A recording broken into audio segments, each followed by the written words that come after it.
Boa noite, irmãos.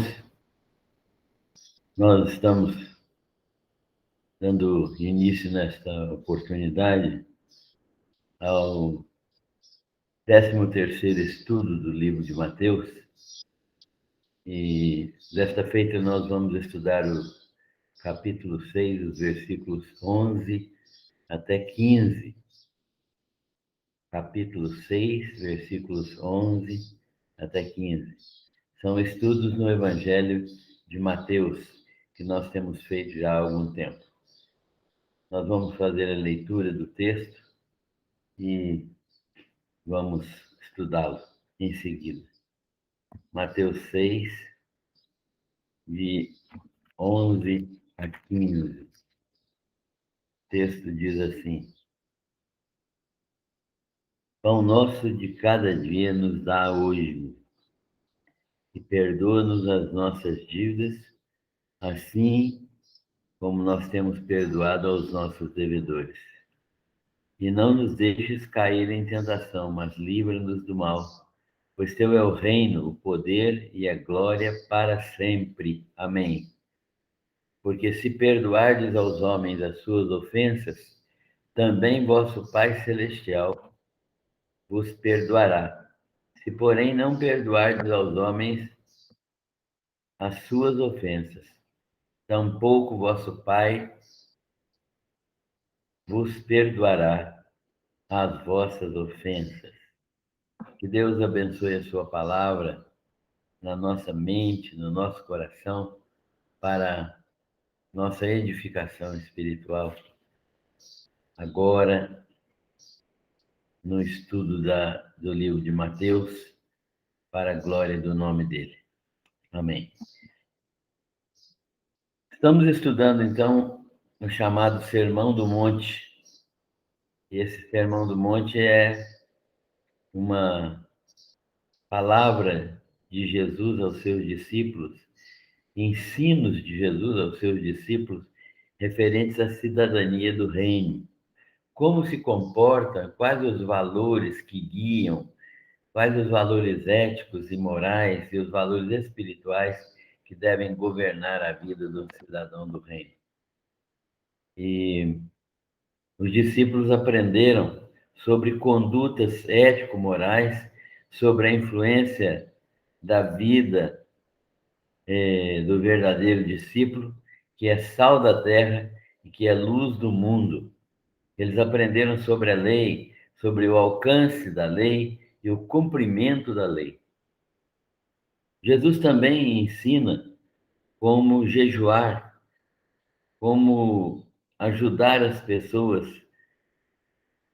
praticando esmolas, né? Ou auxílios financeiros, como orar. Jesus tem uma preocupação de deixar os seus discípulos conhecedores de todas as práticas da vida cristã, daquelas coisas que os judeus praticavam, que Jesus também praticava.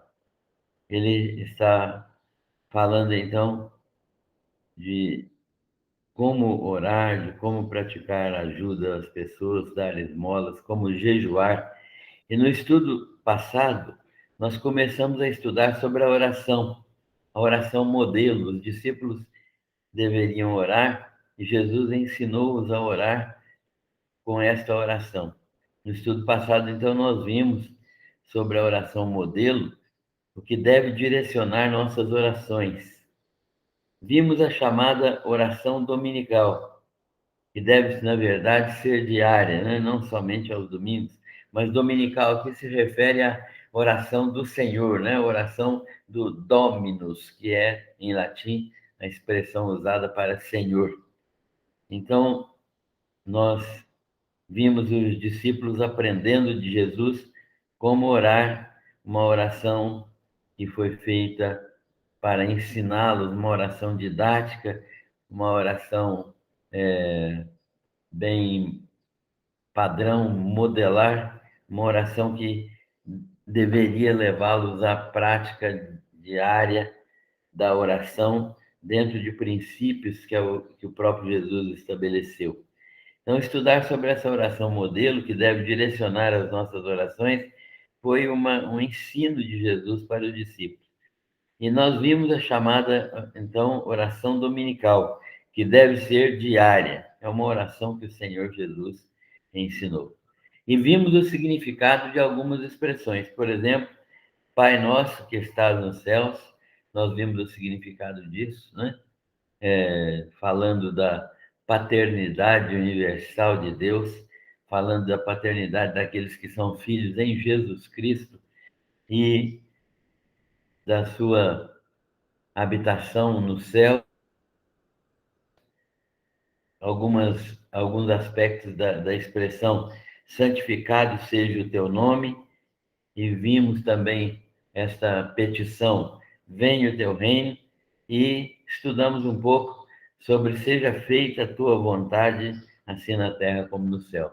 Então, nós estudamos um pouco esse parágrafo inicial da oração que Jesus estava ensinando. Hoje nós vamos caminhar um pouco mais, e agora nós temos o ensino de Jesus que continua. Ele ensina que o alimento necessário de cada dia é dado pelo Pai mediante a oração. Então, quando ele diz, o pão nosso de cada dia nos dá hoje, ele está dizendo na oração que o pão nosso é dado diariamente pelo nosso Pai. Ou seja, o nosso sustento vem de Deus. É Ele que nos dá todas as coisas. Ainda que nós tenhamos que trabalhar para conseguir o nosso sustento, é Deus quem supre as nossas necessidades, quem nos dá saúde, quem nos dá o trabalho, quem nos dá a remuneração e nos dá condições de colocarmos o pão sobre a mesa, mas tudo vem de Deus. Ele ensina que esse alimento é um alimento necessário para cada dia e é dado pelo Pai mediante a oração. Orar, portanto, é mantermos comunhão com Deus, mantermos comunhão com o Pai. É uma relação filial e paternal, pai e filho. É um momento de pedir quando nós temos essa oração e quando nós fazemos essa oração ao Pai. Quando nós pedimos, nós reconhecemos as nossas necessidades. Deus sabe das nossas necessidades, Deus sabe das nossas fraquezas, das nossas imperfeições.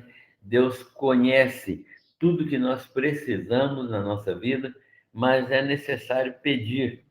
E quando nós pedimos, nós estamos dizendo que reconhecemos as nossas necessidades, mas reconhecemos também a fonte que vai suprir essas necessidades, que é o próprio Deus. E nós reconhecemos, então, nesta oração, Deus como supridor de todas as nossas necessidades, né? Deus como supridor daquilo que nós precisamos todos os dias. E nós demonstramos também que confiamos na provisão diária de Deus. Ou seja, nós sabemos que Deus vai nos dar diariamente todas as coisas. E esse é um tipo de oração que nos ensina que a dependência de Deus é diária. Jesus não está ensinando a pedir para hoje, para amanhã, para daqui 2, 3, 5, 7, 10, 20 dias. Eles não é o pão nosso de cada semana ou de cada mês. É o pão nosso de cada dia que ele nos ensina a pedir, porque isso manifesta a nossa dependência diária de Deus e nos coloca em comunhão diária com Deus para pedir o nosso pão e para manter com Ele um contato de pai e filho. E Jesus, nessa oração, então, estabelece essa confiança necessária para a provisão diária do Senhor. E essa provisão diária demonstra que nós cremos que Deus está conosco diariamente, sustentando a nossa vida. Estabelece também que Deus é o legítimo supridor das necessidades. O nosso sustento provém de Deus, ele não vem da nossa própria força, ele não vem da nossa própria capacidade, ele não vem do nosso próprio interesse, ele vem pela misericórdia de Deus e por ação da providência de Deus. Ele estabelece, portanto, Deus como legítimo supridor das nossas necessidades. Essa oração, portanto, é feita confiando que Deus realmente está atento às nossas necessidades. E mostra uma dependência exclusiva de Deus. Eu não dependo de mim, não dependo do meu patrão, não dependo de outra pessoa que não seja o próprio Deus. É Ele quem supre necessidades, é Ele quem nos abençoa, é Ele quem nos dá tudo aquilo que nós necessitamos. Dessa maneira, então, Deus é o supridor das nossas necessidades e nós podemos ter dependência exclusiva dele. Dependência exclusiva dele. Jesus mostra também, no ensinar esta oração, que há uma satisfação plena em Deus e na sua provisão, ou seja, o crente não precisa mais nada, ele está satisfeito em Deus, ele se satisfaz plenamente em Deus e na sua provisão. É isso que o salmista fala no Salmo 23, o Senhor é o meu pastor, nada me faltará, eu estou provido de tudo que é necessário. Deus é o meu supridor, a minha satisfação está plenamente realizada nele, no Senhor meu Deus, no Senhor meu Pai, no Senhor meu protetor. A satisfação plena em Deus e na sua provisão é uma manifestação nesta oração que Jesus está ensinando. E é interessante notar que nos ensina bastante a experiência do maná. Os judeus receberam maná no deserto, na sua caminhada até a terra de Canaã, por 40 anos. E esse maná vinha cada dia. Não podia ser colhido de um dia para o outro, a não ser do sexto para o sétimo dia. Mas nos outros dias ele era colhido para cada dia. Ele era colhido para suprir as necessidades de cada dia específico. Maná, portanto, é o pão do céu que representa nesta oração o pão de suprimento e que representa o suprimento eterno, o suprimento santo, suprimento divino, que é o próprio Jesus. Essa experiência do maná serve para ilustrar a nossa dependência diária de Deus e como ele supre as nossas necessidades diariamente. Basta pedirmos cada dia pelo suprimento diário. Um segundo ponto que nós temos nesta oração de Jesus é que ele coloca agora, depois do pão nosso de cada dia nos dá hoje, perdoa-nos as nossas dívidas, assim como nós perdoamos aos nossos devedores. Perdoa-nos as nossas dívidas, portanto, é um reconhecimento de pecado. Nós somos pecadores por natureza e, mesmo não querendo, às vezes nós cometemos pecados. Esta oração implica no reconhecimento de pecado, um relacionamento quebrado com Deus. E todo pecado é contra Deus e a necessidade de restabelecer a comunhão com Deus. Mostra também que todo pecado é contra a santidade de Deus e os pecados de relacionamento com os irmãos são pecados contra Deus, que é o Pai de todos. Então, quando eu tenho um problema com um determinado irmão, eu preciso entender que, primeiro de tudo, eu tenho um problema de relacionamento com Deus, porque para a minha relação com o meu irmão, certamente eu quebro a minha relação com Deus, porque eu peco contra meu irmão e certamente peco contra Deus. Todos os pecados são contra Deus, especialmente os de relacionamento, porque quem não ama ao seu irmão, a quem vê, como pode amar a Deus a quem não vê? Então, nosso relacionamento é quebrado dessa maneira quando nós temos um problema relacional com um dos nossos irmãos. E quem não perdoa o irmão, qualquer que seja a ofensa, não ama seu irmão. E, como eu acabei de mencionar, quem não ama seu irmão a quem vê, não é? Como pode amar a Deus a quem não vê? Isso significa que se eu me aproximar de Deus sem perdoar meu irmão, também não serei perdoado por Deus. A condição aqui, este ensino está relacionado aos filhos, né? Somente aos filhos de Deus. Mas a condição aqui para ser perdoado por Deus é ter perdoado ao meu irmão, porque se eu me aproximo de Deus sem pedir perdão ou sem perdoar ao meu irmão, eu também não posso me aproximar de Deus pedindo a ele perdão, porque é uma relação de causa e consequência. Se eu não pedir perdão, eu estou me aproximando de Deus sem resolver o problema. Jesus ensinou que se eu tiver um problema com meu irmão e for levar uma oferta a Deus, primeiro eu devo reconciliar com meu irmão para depois entregar a oferta. É claro que isso tem aplicação nesta passagem, porque aqui nós estamos pedindo o perdão a Deus, né? Estamos nos aproximando de Deus, mas sem relacionarmos adequadamente com o nosso irmão. Quem não perdoar o irmão, qualquer que seja a ofensa, não ama a seu irmão, então não pode também amar a Deus. Isso significa que se eu me aproximar de Deus sem perdoar meu irmão, também não serei perdoado por Deus, não condicionalmente, não é uma condição, mas é porque não foi preenchido o requisito de amar o meu irmão, de perdoar o meu irmão. Então, desta maneira, Deus também, eu não posso me aproximar de Deus e desta maneira não recebo o perdão de Deus.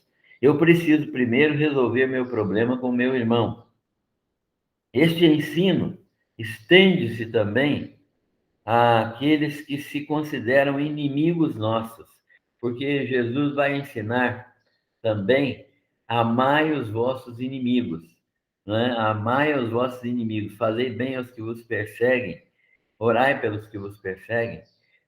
Isso ensina, Jesus está ensinando desta maneira que nós precisamos restabelecer relacionamentos com nossos irmãos e até amar os nossos inimigos. Este ensino estende-se também, então, àqueles que se consideram nossos inimigos, porque temos uma ordem expressa de Jesus de amar os inimigos. Deus não condiciona o perdão. Muitas pessoas entendem que há uma condição para o perdão. Não é condição. Deus não está condicionando o perdão que ele me oferece ao perdão, ao pecado do meu irmão. Porém, se nós não perdoarmos aos nossos irmãos, demonstramos coração endurecido. Demonstramos um coração endurecido. E não demonstramos sermos filhos do Pai Celestial, que faz o bem sobre maus e bons, faz a chuva cair sobre justos e injustos. Portanto, a disposição de perdoar é uma característica dos filhos de Deus. Por isso, nós, ao orarmos o Pai Nosso, estamos dizendo que somos todos filhos do mesmo Deus e que somos irmãos. Portanto, esta não é uma condição que Deus estabelece, mas é uma demonstração que nós temos um coração amoroso, que há um coração disposto a perdoar e, portanto, somos filhos de Deus porque temos o caráter de Deus. Um terceiro ponto que nós aprendemos nesta oração é que Jesus expressa: não nos deixes cair em tentação. Não nos deixes cair em tentação é uma expressão da oração que Jesus ensinou aos discípulos, e expressa uma verdade que Tiago também defende. Deus não tenta a ninguém. A tentação, portanto, não vem de Deus. Deus não pode ser tentado pelo mal. O mal não pode alterar nenhuma característica, nem alterar o caráter, a conduta de Deus, nem a sua santidade. Deus não pode ser tentado pelo mal, e ele não tenta a ninguém. Deus conhece nossa estrutura, ele sabe perfeitamente bem quem nós somos e como nós somos. Deus sabe que somos tentados ao pecado. Somos tentados de várias maneiras. Primeiro, pela nossa própria concupiscência, os nossos desejos, né? Os nossos desejos que são manifestos pela nossa carne. Deus não tenta ninguém, mas nós somos tentados pela nossa própria concupiscência. Somos tentados também pelas circunstâncias externas. Somos provados pelas circunstâncias externas e, às vezes, somos tentados também por elas. Isso é uma outra situação que pode nos levar ao pecado. E somos tentados também por Satanás, que pode nos usar de artimanhas e ardis para nos levar ao pecado. Em todas estas situações, Deus soberanamente age, não permitindo sermos tentados além do que podemos suportar. Ou seja, Deus está sempre pronto a dar o escape em qualquer circunstância de provação ou tentação. Nós podemos suportar desde que estejamos ligados ao próprio Deus, porque Ele não permite que nós sejamos tentados ou provados acima do que nós podemos, na dependência dele, suportar. É o próprio Deus que não nos deixa cair. Quando estamos em comunhão com Ele, Ele não nos deixa cair. Este versículo, não nos deixe cair em tentação, demonstra que, se não há uma brecha para o pecado entrar em nossas vidas, e ao sermos tentados ou provados, vamos cair.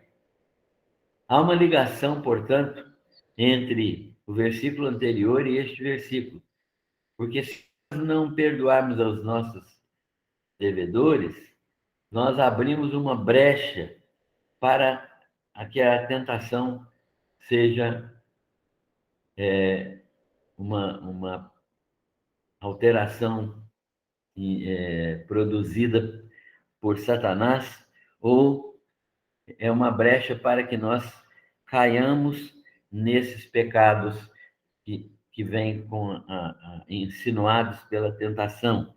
Nós somos tentados ou provados, e por causa das nossas vidas estarem em uma situação de não termos perdoado aos nossos semelhantes, esta brecha para o pecado em nossas vidas vai nos levar a cair em tentação. A nossa oração, portanto, deve ser: livra-nos do mal, livra-nos do mal, porque só Deus tem o poder de nos livrar verdadeiramente do mal. E isso tem um alcance muito grande, não só nos livrar daquilo que é mal, não só nos livrar daquilo que é mal, das ocorrências naturais, dos acidentes, das doenças, etc., mas também livrar-nos da prática do mal, livrar-nos de pensarmos o mal, de desejarmos o que é o mal. Quando nós oramos, livra-nos do mal, não é apenas este aspecto de nos livrar daquilo que é mal, o mal circunstancial, das ocorrências naturais, dos acidentes, das doenças, mas livrar-nos também da prática do mal, de pensarmos o mal, de desejarmos o que é mal. Isso pode ser consequente a ocuparmos nossa mente com as coisas celestiais, ou seja, Deus pode usar o nosso foco mental para nos livrar do mal. E como que é isso? Levando-nos a pensar nas coisas celestiais. Paulo ensina aos Colossenses que nós devemos buscar as coisas que são de cima e não as que são da terra. Devemos elevar os nossos pensamentos ao céu, nas coisas celestiais, naquelas coisas que são de cima, naquelas coisas que são do alto, naquelas coisas que estão no céu. Se nós fizermos isso, ocupando a nossa mente desta maneira, essa é uma maneira que Deus usa para nos livrar do mal, ocupando a nossa mente com aquilo que é sagrado, com aquilo que é santo. Qual é a razão de orarmos? Por que orarmos? Porque teu é o reino. É uma outra expressão desta oração. Porque teu é o reino. Deus tem o domínio de todas as coisas. Ele realiza sua boa, agradável e perfeita vontade. Então, quando nós oramos, pois teu é o reino, nós estamos declarando que Deus é o Senhor de todas as coisas e que é bom para nós realizarmos a sua vontade perfeita, porque ele tem domínio sobre todas as coisas. E ele estabelece seu controle sobre todas as circunstâncias, todas as forças do mal, sobre, sobre o de todas as coisas. Ele tem controle sobre tudo e reina sobre a nossa vida também. Por isso nós podemos confiar plenamente em Deus, porque ele reina sobre a nossa vida.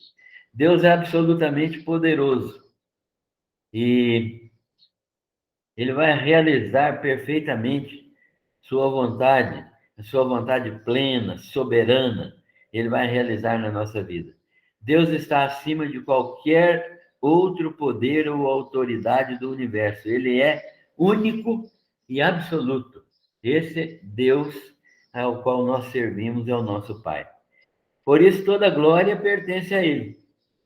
Teu é o poder e a glória, né? O texto diz assim: por isso toda glória pertence a Ele, e nós devemos viver para exaltar o seu caráter, para admirar seus feitos maravilhosos, para proclamar os seus desígnios eternos, que incluem a salvação do pecador e a condenação dos ímpios. Isso é declarar a glória de Deus, exaltar a glória de Deus, proclamar os seus desígnios eternos, incluindo salvação do pecador e a condenação do ímpio.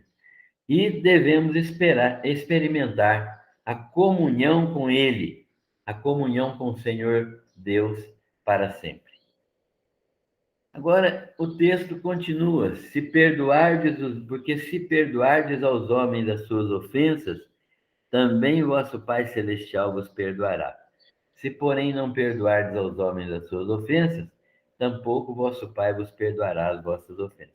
Nós já falamos um pouco sobre isso quando lemos o texto, mas se perdoardes aqui, vosso Pai perdoará, e se não perdoardes, ele não perdoará, não se trata de uma condição. Quem não perdoa não tem caráter de filho de Deus. Isto é o que acontece.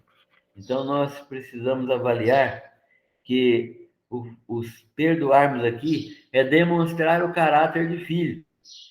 Não se trata de uma condição, se trata de manifestarmos o caráter de filho. Quando eu não perdoo, eu não manifesto o caráter de filho, portanto, não posso ter comunhão com o Pai. O Pai e o Filho têm comunhão verdadeira. Mas se eu não tenho o mesmo caráter de Deus, então eu preciso de conversão, preciso de ser transformado e não posso estar em comunhão com Deus. Mas não tem relacionamento com Deus quem não perdoa. Por isso é preciso perdoar. E quem perdoa certamente manifesta o caráter de filho, e Deus estabelece relacionamento com esse filho. Portanto, nosso Pai nos perdoa as nossas falhas, quando nós também perdoamos as falhas dos nossos irmãos. Eu preciso eu preciso de aprender a perdoar como Deus me perdoa, porque eu sou filho de Deus e tenho que manifestar o caráter de Deus. Aquela pessoa que não tem relacionamento com Deus precisa não de perdão, mas precisa de conversão, precisa de se tornar uma nova criatura. Deus está nos ensinando, Jesus está nos ensinando aqui como orar e como nos relacionarmos com Deus. Então, nós precisamos de saber qual a nossa condição diante de Deus. Somos filhos ou não somos filhos? A todos quantos receberam Jesus Cristo como Senhor e Salvador, foi dado a eles a condição de filhos, o privilégio de ser filhos, o direito de ser filhos. Quem não é filho não pode orar esta oração. Precisa primeiro se converter. Se nós somos filhos de Deus, então a nossa oração é esta, porque esta é a oração para os filhos, a oração do Pai Nosso. Se nós não somos filhos, é necessário crer em Jesus Cristo para nos tornarmos filhos de Deus. Mas a todos que os receberam, deu-lhes o poder de se tornarem filhos de Deus, os que creem no seu nome. Portanto, esta é a ação que nós devemos fazer. Deus nos abençoe e nos permita viver esta verdade, glorificando o nome dele. Amém.